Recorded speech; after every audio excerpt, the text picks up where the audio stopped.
మనుషుల సహాయం వల్ల మనం మునిగిపోతామేమో కానీ ఆయన సహాయపడితే, ఆయన మన తోడుంటే ఖచ్చితంగా ఆ సమస్యలో ఎన్ని అలలు వచ్చినా ఖచ్చితంగా మనం దాంట్లో నుండి బయటపడతాం.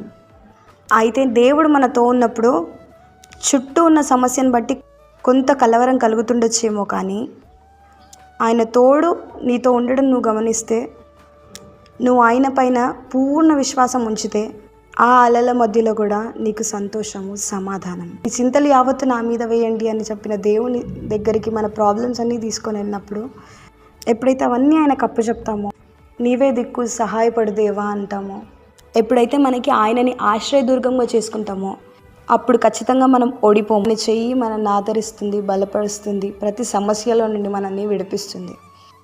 చింతలన్నీ బరువులన్నీ మీదేసుకొని మోసేదానికంటే ఆయన పాదాల దగ్గర పెట్టి సమర్పించుకుంటే ప్రతి సమస్యలో సమాధానము, ప్రతి సమస్య పైన